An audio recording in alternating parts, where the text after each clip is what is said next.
Hi friends, welcome to Crazy kitchen. இன்றைக்கி மார்க்கெட்லேருந்து இந்த கறி மீன் தான் வாங்கிட்டு வந்திருந்தேன். இது அப்படியே ஃபுல்லாக மீனாக தான் கொடுத்தாங்க. இது அதுக்கப்புறமா ரெண்டு மீன் மட்டும் நான் ஃப்ரை பண்ணுறதுக்கு எடுத்து வச்சுட்டு மிச்ச மீனெல்லாம் கட் பண்ணிட்டேன் சின்ன சின்னதாக.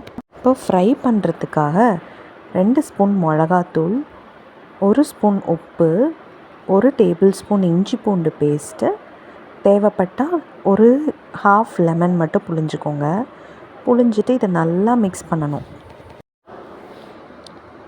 இது நல்லா மிக்ஸ் பண்ணால் தான் அந்த மீனோட உப்பு காரம் எல்லாமே சேர்ந்து நல்லா அதில் படும், இல்லாட்டி ஒரு சைடாக உப்பாயிடும்.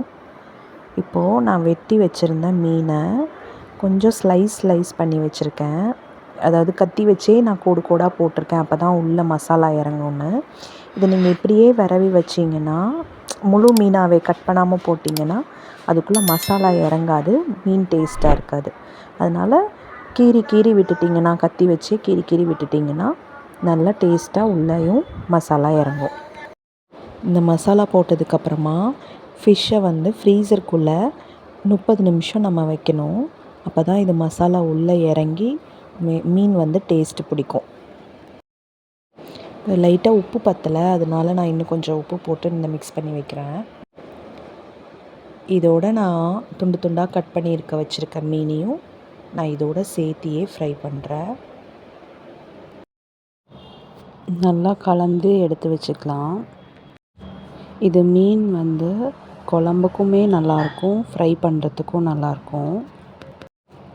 நம்ம சங்கரா இருக்கும் இல்லையா, அதே மாதிரி தான் இருக்கும். சங்கராவில் இருக்கிற அளவுக்கு முள்ளும் அதிகமாக தான் இருக்கும். இது நல்லா விரவுனதுக்கப்புறமா 30 மினிட்ஸ்லேருந்து 1 ஹவர் வரைக்கும் ஃப்ரிட்ஜில் வச்சுக்கலாம். ஊறிட்டுருக்கிறதுக்குள்ளே நம்ம அடுத்து குழம்புக்காக ரெடி பண்ண போகிறேன். இது நம்ம குழம்புக்கு அரைக்க வேண்டியதெல்லாம் அரைச்சிக்கலாம்.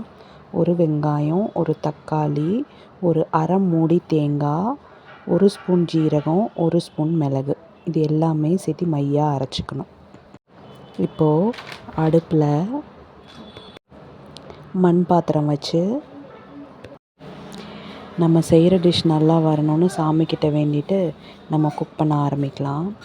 2 ஸ்பூன் எண்ணெய், நல்லெண்ணெய் ஊற்றிக்கோங்க. அதில் கொஞ்சமாக கடுகு போட்டு தாளிச்சிட்டு பச்சை மிளகா, சின்ன வெங்காயம், கருவேப்பிலை, இது 3மே நல்லா வதங்கணும். மண் பாத்திரத்தை எப்போவுமே நீங்கள் ஸ்லோ ஃப்ளேமில் வச்சு தான் குக் பண்ணணும். ரொம்ப ஹை ஃப்ளேமில் வச்சு குக் பண்ணக்கூடாது. அதனால நானும் ஸ்லோ ஃப்ளேமில் தான் வச்சுருக்கேன்.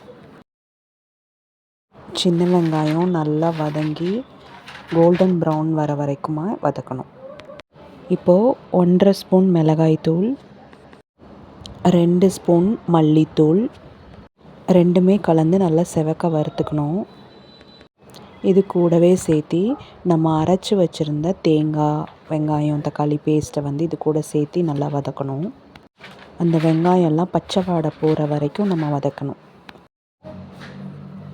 அப்புறம் நார்மலாக நம்ம மீன் குழம்புக்கு ஊற்றுற மாதிரி கட்டியாக கரைச்சி வச்ச புளியை ஊற்றி ஒரு கொதி வந்ததுக்கப்புறமா மீன் போட்டு நல்லா ஒரு 10 நிமிஷம் கொதிக்கணும்.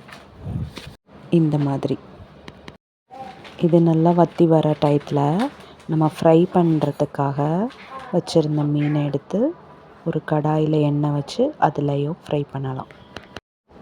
இந்த மீன் கொஞ்சம் பெருசாக இருக்கனால 2 சைடுமே 10 நிமிஷம் போட்டு பொரிக்கணும்.